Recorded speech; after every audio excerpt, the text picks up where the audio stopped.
జోహార్ doctor BR Ambedkar. దళిత క్రైస్తవుల ఐక్యత, దళిత క్రైస్తవుల ఐక్యత. రద్దు చేయాలి 1950 రాష్ట్రపతి ఉత్తర్వులు వెంటనే, రద్దు చేయాలి 1950 రాష్ట్రపతి ఉత్తర్వులు వెంటనే. ఇవ్వాలి దళిత క్రైస్తవులకి ఎస్సీ హోదా వెంటనే, ఇవ్వాలి దళిత క్రైస్తవులకి ఎస్సీ హోదా వెంటనే. జోహార్ డాక్టర్ బిఆర్ అంబేద్కర్. జై భీమ్, జై భీమ్. వర్ధిల్లాలి దళిత క్రైస్తవుల ముస్లింల ఐక్యత, వర్ధిల్లాలి దళిత క్రైస్తవుల ముస్లింల ఐక్యత. జోహార్ డాక్టర్ బిఆర్ అంబేద్కర్. జై భీమ్. తెలంగాణ, ఆంధ్రప్రదేశ్ ఈ రెండు రాష్ట్రాలు కలిసి పోరాడితే ఖచ్చితంగా దళిత క్రైస్తవులకు ఎస్సీ హోదా ఖచ్చితంగా ఇచ్చి తీరుతారు కూడా. ఈరోజు నేను చంద్రబాబు నాయుడు గారిని ముక్కు సూటిగా క్వశ్చన్ అడగదలుచుకున్నా. మీ ఆక్సిజన్ మీద, మీ వెంటిలేటర్ మీద ఉన్నటువంటి ప్రభుత్వాన్ని ఒక్కసారి కనుక మీరు అడిగితే దళిత క్రైస్తవులకు ఎస్సీ హోదా ఇవ్వరా? ఇది సూటి ప్రశ్న. ఇంతకంటే మంచి తరుణం, మంచి ఛాన్స్ కూడా లేదు. ఇది మనందరం కూడా తెలంగాణలో ఉన్న దళిత క్రైస్తవులు కానీ, ఏపీలో ఉన్న దళిత క్రైస్తవులు కానీ టీడీపీ పార్టీ మీద ఉన్నటువంటి ప్రభుత్వాన్ని ప్రెషర్ చేస్తే వాళ్ళు ఎన్నో బిల్లులు పెట్టి సాధించుకుంటున్నారు. చివరికి అమరావతిని కూడా స్పెషల్ బిల్లు పెట్టి తీసుకెళ్లారు రాజధాని కావాలని. దీని మీద ఎందుకు చిన్న చూపు చూస్తున్నారు? దీని మీద కూడా న్యాయం చేయమని చెప్పేసి నేను డిమాండ్ చేస్తున్నా. మా పార్టీ కూడా సపోర్ట్ చేస్తుంది. మా కేటీఆర్ గారు కూడా ఖచ్చితంగా దళిత క్రైస్తవుల పట్ల బహిరంగంగా మేము వస్తాం, సపోర్ట్ చేస్తాం. దళిత క్రైస్తవులు మా బిడ్డలే, మేము అంతర్భాగమే, మేము వారితో కలిసిమెలిసి ఉన్న వాళ్ళమే అని చెప్పేసి చెప్పడం జరిగింది. ఇది 1950 నుంచి వెనక్కి నెట్టేస్తున్నటువంటి చర్య. ఒక మానవుడు ఈ భూమి మీదకి వచ్చిన తర్వాత ఎవరు ఎక్కడికి పోవాలో ఇక్కడికే పోవాలి, ఈ గుడిలోనే పూజించాలి, ఇంకొక గుడికి పోకూడదు. అక్కడికి పోతే నువ్వు క్రైస్తవుడివి, దళితుడు అయినా నిన్ను బీసీ కింద నెట్టేస్తాం, మీ బీసీల కింద సర్టిఫికేట్ ఇస్తాం, మీకు అన్యాయం చేస్తామని చెప్పడం ఇది ఇక్కడ ఉన్నటువంటి కేంద్ర ప్రభుత్వాలకు, గత ప్రభుత్వాలు కానీ ఇప్పుడున్న ప్రభుత్వానికి కూడా న్యాయం కాదు. ఇప్పటికైనా ఖచ్చితంగా మోడీ గారి ప్రభుత్వం దిగి వచ్చి ఎట్లయితే రైతులకు నల్ల చట్టాన్ని వెనక్కి తీసుకొని ఎట్లయితే న్యాయం చేసే ప్రయత్నం చాలా వెనక్కి తీసుకున్నారో దీంట్లో వెనక్కి తీసుకోమని మేము అడగం, అమెండ్మెంట్ చేయండి అని అడుగుతున్నాం. అమెండ్మెంట్ చేయడం పెద్ద ప్రక్రియ కాదు. దళిత క్రైస్తవులు కూడా ఎస్సీలే అని చెప్పే ఒక అమెండ్మెంట్ బిల్ పెడితే మా బీఆర్ఎస్ పార్టీ బేషరతుగా మేము సపోర్ట్ చేస్తామని చెప్పేసి బీఆర్ఎస్ పార్టీ మా నేత కేసీఆర్ గారు చెప్పారు. అదే ఫ్లోర్ లీడర్గా కూడా నేను ఖచ్చితంగా అమలు పరచడానికి, మీ పోరాటానికి నేను ఖచ్చితంగా సపోర్ట్ చేయడానికి జంతర్ మంతర్కి వచ్చాం. ఢిల్లీలో మా అన్న వేదిక మీద ఉన్నటువంటి ఆర్ఎస్ ప్రవీణ్ గారు కానీ, రాజీవ్ సాగర్ కానీ, గాలి వినోద్ గారు కానీ, ఇంకా మిత్రులు అందరికీ కూడా కష్టపడుతున్నారు. ముందున్నటువంటి వందలాది మంది, ఇప్పుడు వందలాది మంది కావచ్చు, ఇక్కడి నుంచే స్టార్ట్ అయితే వందలు, వేలైతే వేలు, లక్షలైతాయి, లక్షలు కోట్లయితే దేశం అంతా కూడా ఇది మరొక కాక్రోచ్ పార్టీ ఉద్యమం లాగా కాకముందే దీన్ని న్యాయం చేయాలని చెప్పేసి బీజేపీ పార్టీని మేము డిమాండ్ చేస్తున్నాం. ఇది ముమ్మాటికి జరగాల్సిన ప్రక్రియ, ఖచ్చితంగా జరపాలి అని కూడా మేము బీఆర్ఎస్ పార్టీ తరఫున బీజేపీ పార్టీ ప్రభుత్వాన్ని, మోడీ గారి ప్రభుత్వాన్ని, మోడీ గారిని ఖచ్చితంగా నిలదీస్తాం.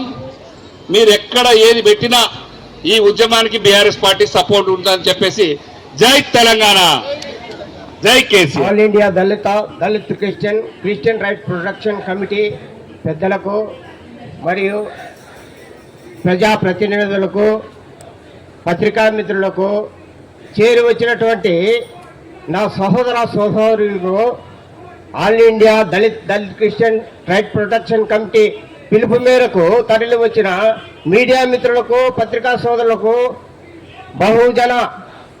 బహుజనముగా తరలి వచ్చిన సహోదరులకు నా వందనాలు. నా పేరు కటారి ప్రసాద్. నేను ఆల్ ఇండియా దళిత క్రిస్టియన్ రైట్ ప్రొటెక్షన్ కమిటీ నందు ప్రధాన కార్యదర్శిగా పనిచేస్తున్నాను. ఈ దినమున ఈ కమిటీ సమావేశం ఏమంటే 1950 సంవత్సరంలోని రాష్ట్రపతి ఉత్తర్వులను సవరించి క్రైస్తవులను ఎస్సీలుగానే గుర్తించాలని ఇందుకు గాను అధికార పార్టీ వారు లోక్సభలో బిల్లు పెట్టి దానిని ఆమోదింపజేసి దళిత క్రిస్టియన్లకు భారతదేశంలో సమాన హక్కును కల్పించాలని ఆల్ ఇండియా దళిత క్రిస్టియన్ రైట్ ప్రొటెక్షన్ కమిటీ వారు కోరడమైనది. అలాగే కేంద్ర ప్రభుత్వం నియమించిన సుప్రీంకోర్టు ప్రధాన న్యాయమూర్తి కేజీ బాలకృష్ణన్ కమిషన్ నివేదిక ఆధారంగా దళిత క్రిస్టియన్లకు తక్షణమే న్యాయం చేయాలని ప్రభుత్వాన్ని కోరడమైనది. కనుక అధికార పార్టీ వారు ఈ కమిటీ యొక్క న్యాయమైన కోరికను మన్నించి దళిత క్రిస్టియన్ మత స్వేచ్ఛను కల్పించాలని, భారతదేశంలో సమాన హక్కులు కల్పించాలని కోరడమైనది. జై భీమ్. అఖిల భారత దళిత క్రైస్తవుల పరిరక్షణ సమితి పిలుపు మేరకు మరి ఢిల్లీ వచ్చి జంతర్ మంతర్ దగ్గర ధర్నా చేయడానికి ఇది చిన్న విషయం కాదు. 2-3 నెలల నుంచి ఎంతో కసరత్తు చేసి మరి చాలా చోట్ల ఇద్దరు ముఖ్యమంత్రిని కలవడం జరిగింది. మరి వారి ఇంటర్వ్యూ తీసుకొని మరి జోయల్ కానీ మా అన్నగారు యేసోబ్ గారు కానీ ఎంత వర్క్ చేశారంటే మరి మీకు తెలియంది కాదు, కొంతమందికి తెలియకపోవచ్చు. కానీ ఈ మీటింగ్ పర్మిషన్ లేదు. అయితే దీనికి ఆల్రెడీ వాళ్ళు గవర్నమెంట్ కమిట్ అయింది కాబట్టి ఆ లెటర్ తీసుకొని మరి హైకోర్టుకి వేస్తే గానీ మరి ఈ రోజు అందరూ కూడా ఇక్కడ ధర్నా పెట్టారంటే కేవలం క్రైస్తవుల పరిరక్షణ సమితి వల్లే వాళ్ళు పెట్టడం జరిగింది. అంత రికార్డు ఇక్కడ చెప్పటమే కాదు. అయితే రానున్న రోజుల్లో మరి యేసోబు గారి నాయకత్వంలో రాష్ట్ర వ్యాప్తంగా జాతీయ వ్యాప్తంగా మరి మేము ముందుండి పనిచేస్తాం. గుంటూరు జిల్లాలో వారితో మాకు గత 15 సంవత్సరాల నుంచి పరిచయం ఉంది. ఈ సమస్య ఈ రోజు పుట్టింది కాదు, 25 సంవత్సరాల క్రితం పుట్టింది. అయితే నేను 15 సంవత్సరాలు మరి అన్నయ్యతో పనిచేస్తా ఉన్నాను. ఆయన ఉద్యోగం మరి మార్కెటింగ్ యార్డ్లో మంచి సూపరింటెండెంట్ గా పనిచేసి విఆర్ఎస్ పెట్టి ఎంతో మందికి నిరుద్యోగులకి మరి ఉద్యోగాలు ఇచ్చినట్టు సందర్భం నాకు తెలుసు. నేనే రికమెండ్ చేశాను. మరి అన్నగారు మరి అలాంటి నాయకుడు మేము ఫాలో అవుతున్నామంటే నీతికి నిజాయితీకి మారిపోయినటువంటి మా అన్నగారు తలపెట్టినటువంటి కార్యక్రమం చాలా మంది కూడా జరగదనుకున్నారు. కానీ మరి దేవుడు ఆయన పట్ల నుండి మరి జోయలు ఎంతో కష్టపడ్డాడు. చిన్న వయసులో మరి అంత కష్టం నేను ఇదే చూస్తా ఉన్నాను.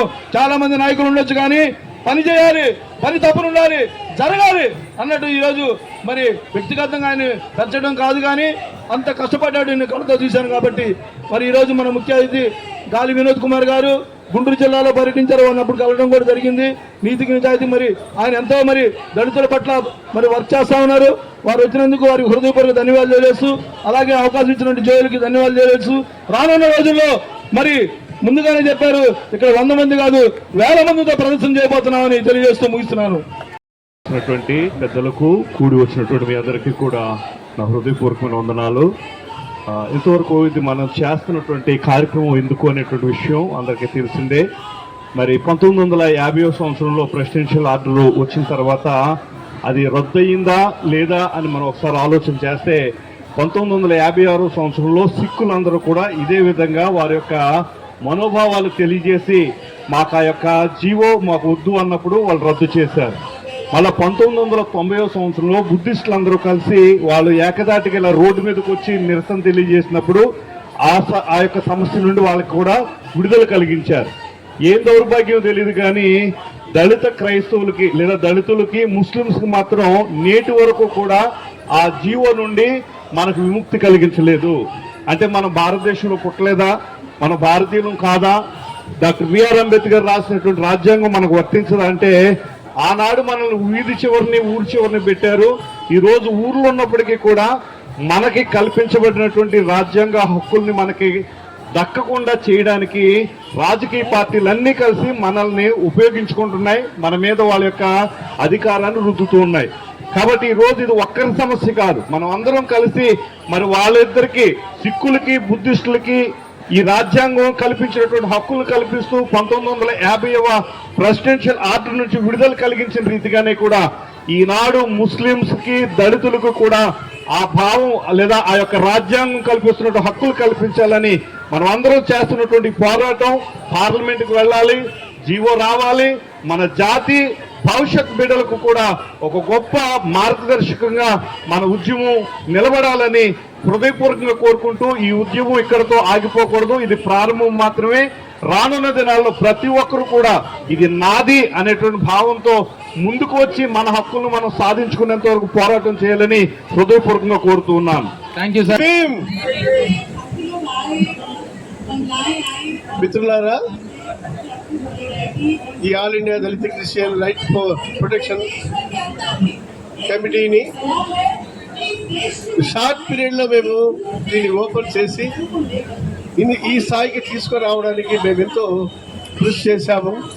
మరి సంగర జోసఫ్, మనోహర్ గారు, జోయల్ గారు, నేను, కేరళ అనేకమైన రాష్ట్ర తిరిగి ఆయాసంతో బాధతో మేము ఈ సంస్థను ముందుకు తీసుకెళ్ళాం.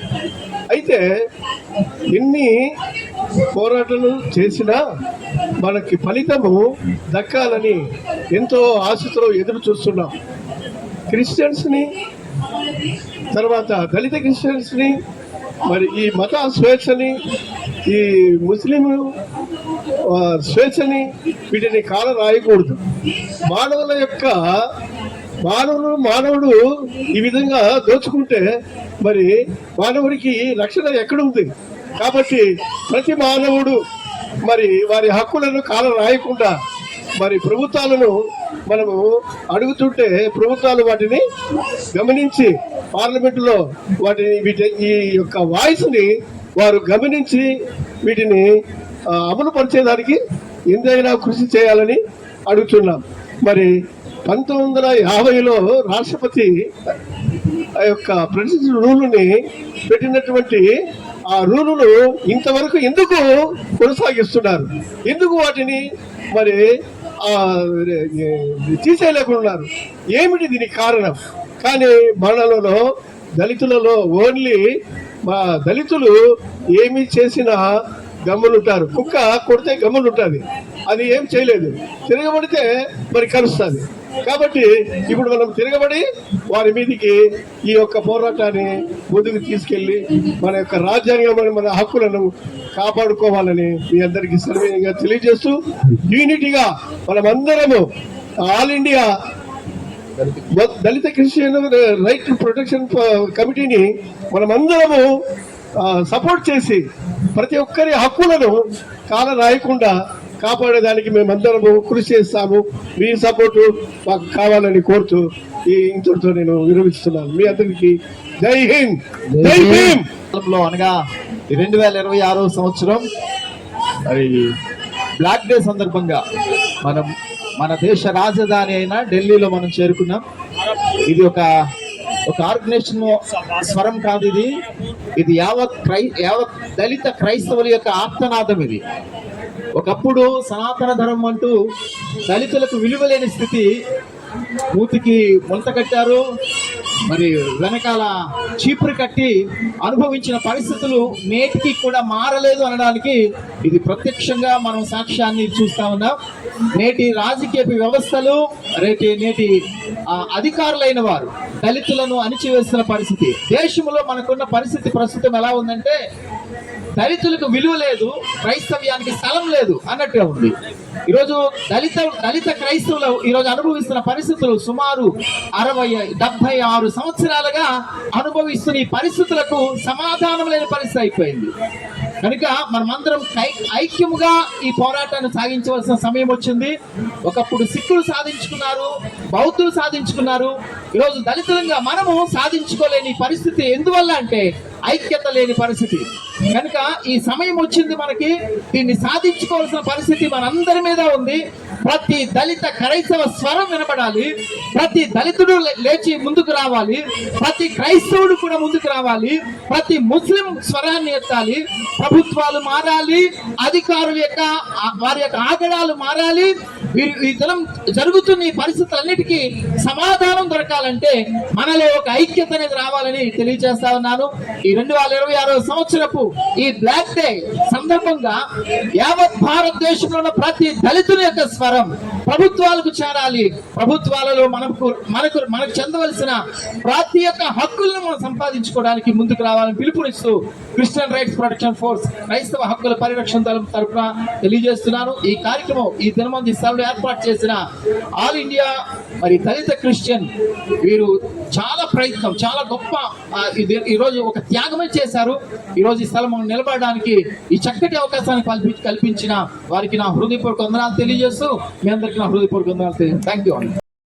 అప్పుడే సాధ్యమైతే తప్ప మోడీ గతం వరకు ఇది సాధ్యం కాదనే విషయాన్ని దయచేసి క్రైస్తవ సోదరులు, ముస్లిం సోదరులు గమనించాలి. వాళ్ళ నేను ఎందుకు ఈ మాట మాట్లాడుతున్నానంటే వాళ్ళ కాంగ్రెస్ పార్టీ 60 ఏళ్లుగా ఈ దేశాన్ని పరిపాలించి మోసం చేసిన పార్టీ ఏదైనా దళిత క్రైస్తవులకు ముస్లింలకు ఉన్న పార్టీ ఏదైనా ఉందంటే అది కాంగ్రెస్ పార్టీ.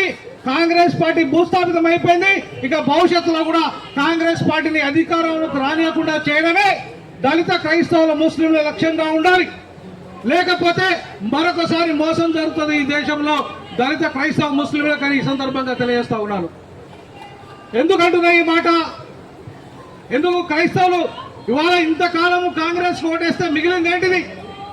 ముస్లింలు క్రైస్తవులకు ఓటేస్తే, కాంగ్రెస్ ఓటేస్తే మిగిలింది ఏంది? ఉన్న రిజర్వేషన్లు రద్దయినాయి. ఒకప్పుడు 1935 యాక్ట్ ప్రకారంగా మన అందరికి రిజర్వేషన్లు ఉండే, బీసీలకు ఉండే, మైనార్టీలకు ఉండే, ఓసీలకు ఉండే, మహిళలకు ఉండే, అన్ని వర్గాలకు ఉన్న రిజర్వేషన్లు ఎప్పుడు రద్దయినాయి? కాంగ్రెస్ ఎప్పుడైతే 1947లో స్వతంత్రం తెచ్చిందో అప్పుడు రద్దయినాయి. కేవలం ఎస్సీ ఎస్టీలకు మాత్రమే ఉన్నాయి. అందులో క్రైస్తవులకు లేవు, సిక్కులకు లేవు, బుద్ధిస్టులకు లేవు. హిందూ దళితులకు మాత్రమే ఉన్నాయి, హిందూ ట్రైబల్స్ కు మాత్రమే ఉన్నాయి. మరి ఏం నేరం చేశారని, ఏం పాపం చేశారని ఈ దేశంలో దళిత క్రైస్తవులకు, దళిత ముస్లింలకు రద్దయినాయి. అగ్రవర్ణాలకు ఉన్నాయి, బ్రాహ్మణులకు ఉన్నాయి, రెడ్లకు ఉన్నాయి, కమ్మలకు ఉన్నాయి ఈడబ్ల్యూఎస్ రిజర్వేషన్లు. అగ్రవర్ణ పేదలందరికీ ఉన్నాయి. వాళ్ళు క్రైస్తవులైనా ముస్లింలైనా వాళ్ళకు రిజర్వేషన్లు వర్తిస్తాయి. అలాగే బీసీలు క్రైస్తవులైనా ముస్లింలైనా బీసీ రిజర్వేషన్లు వర్తిస్తాయి. చివరికి ఎస్టీ మా ఆదివాసీ బిడ్డలకు, అలాగే గిరిజన బిడ్డలకు కూడా క్రైస్తవ వాళ్ళు ఇస్లాం తీసుకున్నా, ముస్లింలు క్రైస్తవ మతం తీసుకున్నా కూడా వాళ్ళకు రిజర్వేషన్లు ఉంటాయి. ఒక దళితులు ఏం పాపం చేశారు? దళిత క్రైస్తవులు, దళిత ముస్లింలు ఏం పాపం చేశారు అంటే వాళ్ళు సమానత్వాన్ని కోరుకుంటున్నారు. ఈ దేశంలో ఏం కోరుకుంటున్నాం మనం? ఈ దేశంలో వర్ణ కుల వ్యవస్థ రద్దు కావాలి, ఈ దేశంలో సమాజ నిర్మాణం జరగాలి, ఈ దేశంలో మతాల పరంగా, కులాల పరంగా, భాష పరంగా, ప్రాంతీయ పరంగా ఎలాంటి వివక్షత లేని సమాజాన్ని అటు క్రైస్తవులు ఇటు ముస్లింలు కోరుకుంటున్నారు. అందుకే ఆ రెండు మతాలను ఇవాళ ఈ దేశంలో నుండి వెళ్ళగొట్టాలని చెప్పి మోడీ కంకణం కట్టుకొని ఇవాళ విదేశీ మారకం, ఇలా విదేశీ ఏదైతే ఉందో FCRA బిల్లును తీసుకొచ్చి, మొన్న వక్ఫ్ బోర్డు బిల్లు తీసుకొచ్చి మొత్తం ముస్లింల ఆస్తులన్నీ కబ్జా చేసేసిండు, ముస్లింలందరినీ భయపెట్టిండు. ఇప్పుడు క్రైస్తవుల ఆస్తుల మీద కన్నుపడ్డది మోడీకి. క్రైస్తవుల ఆస్తులన్నింటినీ కూడా కబ్జా చేసేసి ఇవాళ మొత్తం ఈయన మాట ఈయనని క్రైస్తవుని ఈడీ కింద, బేడీ కింద, జోడీ కింద ఇక రకరకాల వాటి మీద జైల్లో వేసే కార్యక్రమం, అటు ముస్లింలను ఇటు క్రైస్తవులను వేసే కార్యక్రమంలో భాగంగానే అటు వక్ఫ్ బోర్డు రద్దు, అట్లాగే ఇలా FCRA బిల్లు వేస్తున్నారు. మరి ఇట్లాంటి దుర్మార్గుని అధికారులు తెద్దామా? మూడోసారి అధికారులకు వచ్చిండు, 4వసారి కూడా అధికారులు తెద్దామా? నో. అందుకే మోడీ హటావ్, దేశ్ బచావ్, మోడీ హటావ్, మోడీ హటావ్. మరి అట్లాని కాంగ్రెస్ తెద్దామా? కాంగ్రెస్ కు హటావ్, దేశ్ బచావ్, కాంగ్రెస్ కు హటావ్, కాంగ్రెస్ కు హటావ్. ఇంకా ఎవరిని తీసుకురావాలంటే ఇట్లాంటి ప్రాంతీయ పార్టీ నాయకులను, బీఆర్ఎస్ లాంటి ప్రాంతీయ పార్టీ నాయకులను, అలాగే దేశంలో ఉన్న అన్ని ప్రాంతీయ పార్టీ నాయకులను, ముఖ్యంగా దక్షిణాదిలో ఉన్న ప్రాంతీయ పార్టీ నాయకులందరినీ అధికారులకు తీసుకురావాలి. ఎందుకంటే వాళ్ళు మాత్రమే నిజంగా మనల్ని రక్షిస్తారు. ఇవాళ అఫీషియల్ గా ఈ దేశంలో ముఖ్యంగా దక్షిణాదిలో మొట్టమొదటిసారిగా అఫీషియల్ గా జస్టిస్ KG బాలకృష్ణ కమిటీకి ఇవాళ లేఖ ఇచ్చిన వాళ్ళు మన RS ప్రవీణ్ కుమార్ గారు అధికారికంగా వచ్చి వాళ్ళ పార్టీ నుండి KCR గారు, KTR గారి నేతృత్వంలో వారి సహకారంతో ప్రవీణ్ కుమార్ గారు వచ్చేసి అధికారికంగా ఇచ్చారు. ఈ సందర్భంగా చప్పట్లతో వారికి వెల్కమ్ చెప్తాం. ఎందుకంటే ఒక పార్టీ అధికారికంగా వస్తే తప్ప ఆ పార్టీ నిర్ణయం ఏందో తెలియదు మనకు. వాళ్ళ అధికారికంగా BRS తెలియజేసినందుకు నేను ఈ ఢిల్లీ సాక్షిగా, ఢిల్లీ వేదిక సాక్షిగా చెప్తున్నాను, ధన్యవాదాలు BRS కు. దళిత ముస్లింల సాక్షిగా, దళిత క్రైస్తవుల సాక్షిగా ఈ రోజు బీఆర్ఎస్ పార్టీని మాత్రమే మనం అధికారంలో తీసుకురావాలని చెప్తున్నాను. మనం కలిసి పనిచేయాలి బీఆర్ఎస్ పార్టీతో. ఇవాళ మన కోసం కొట్లాడుతున్న పార్టీగా మనం గుర్తించిన వాళ్ళతో మాత్రమే కలుద్దాం. ఇంకోళ్ళతో కలవడానికి వీలు లేదు. ఖచ్చితంగా భవిష్యత్తులో తెలంగాణలో బీఆర్ఎస్ తో కలిసి నడవడానికి దళిత క్రైస్తవులు, దళిత ముస్లింలు రెడీగా ఉన్నారని చెప్పేసి సందర్భంగా అన్నకు నేను హామీ ఇస్తున్నాను. అలాగే ఇంకో విషయం చెప్పాల్సుకునే సందర్భంగా ఖచ్చితంగా రానున్న రోజుల్లో మనం ఓట్లేస్తే ముస్లింలు మనం కలిపితే 45 కోట్ల మంది ఉన్నాం ఈ దేశంలో. 45 కోట్లు ముఖ్యంగా దక్షిణాదిలో ఉన్నాం. మనం ఓటేస్తే ఎవడైనా అధికారంలోకి వస్తాడు. మనం ఓటేయకపోతే ఎవరికి రాడు. కాబట్టి మనకు సపోర్ట్ చేసిన వాళ్ళని మాత్రమే మనం తెచ్చుకోవాలి. అలాగే క్రైస్తవులు, ముస్లింలు ఎట్లయితే సొంత రాజకీయ పార్టీ పెట్టుకున్నారో క్రైస్తవులు ఒక సొంత రాజకీయ పార్టీ పెట్టుకొని ఈ దక్షిణాదిలో ఖచ్చితంగా ప్రాంతీయ పార్టీలతో కలిసి ఈ దేశంలో థర్డ్ ఫ్రంట్ అధికారం తెచ్చి మన సమస్యలు మనమే పరిష్కరిస్తాం. ఎవరి మీద ఆధారపడకుండా మన దేవుని, మన జీసస్ ను నమ్ముకున్న వాళ్ళు స్వేచ్ఛగా నమ్ముకోండి. అల్లాను నమ్ముకున్న వాళ్ళు అల్లాను స్వేచ్ఛగా నమ్ముకోండి. ఈ రాజ్యాంగం ఎవరి సొత్తు కాదు. ఈ రాజ్యాంగం అందరి సొత్తు. ఈ రాజ్యాంగం మత స్వేచ్ఛను అందరికి ఇచ్చినట్టే మనకిచ్చింది. కాబట్టి ఎవడు మన హక్కులను, మన మత స్వేచ్ఛను రద్దు చేసే అధికారం ఎవరికి లేదని చెప్పేసి తెలియజేస్తూ నాకు ఈ అవకాశం ఇచ్చినందుకు మన all India Christian rights protection కమిటీకి సభ్యుల కమిటీ నాయకత్వం అందరికీ కూడా పేరున మీకు యేసుక్రీస్తు శుభ నామంలో జై జీసస్ చెప్తున్నాను. జై భీమ్ తెలియజేస్తున్నాను. జై భీమ్, జై జీసస్, జై భీమ్, జై Jesus. My name is Dr. Joel Richardson. I am National Working President for All India Dalit Christian Rights Protection Committee. Today we are here at Jantar Mantar protesting against the presidential order which is unconstitutional, which was issued on 1950 August 10. This day we are telling this day as a black day in our lives because the presidential order was given on that day denying the SC status to the Christians and also the Muslims. Today caste is caste and religion is religion. But this government who has ruled our country from the past 80 years, we are denying this SC status. We are demanding the central government and also the NDA government to issue Dalit Christians, to include the Dalit Christians in the SC status, because from the past 80 years the constitution, in the constitution it is clearly mentioned, and also the constitution, it is our constitution right here. We are demanding that right. We are not asking any different kind of agitation. We are asking about the right way. So today we are demanding the NDA government and also this governments who rule, please include Dalit Christians in SC status. And also whatever the cases are pending in the Supreme Court against this Dalit Christians, we are demanding to dispose all of these cases. So and one more thing, I just want to clarify. See, this government who has ruled our nation has appointed 2 commissions. One is Sarkar Committee and also one is Mishra Commission. So again the 3rd commission has been appointed by this Modi-led government, which they are just time passing. They are not at all supporting. They are not at all providing the report of Dalit Christians in India.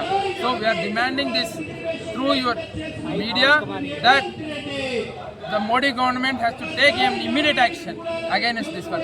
If I am telling the please record, if this government won't take any action against these Dalit Christians or Dalit Muslims in coming days in 2029, we will defeat this BJP government. Whoever supports to this cause, whether it is Congress, whether it is BJP, whether it is any political party in this country, we support them. If no one supports, we have our own right, we have our own political parties in every constituency in India.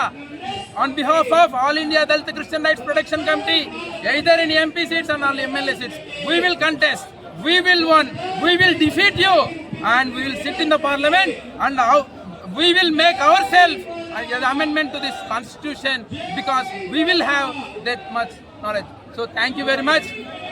सरकार अगर आपकी नहीं सुनती है तो अगला कदम क्या होगा?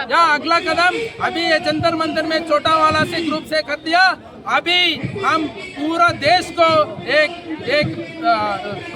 कॉल देता है, पूरा देश में 45 करोड़ दलित ईसाई और दलित मुस्लिम है, वो पूरा को एक जगह में बैठ को मैं प्रोटेस्ट करता हूँ। आप ऑल इंडिया दलित क्रिश्चियन राइट्स प्रोटेक्शन के लिए जंतर मंतर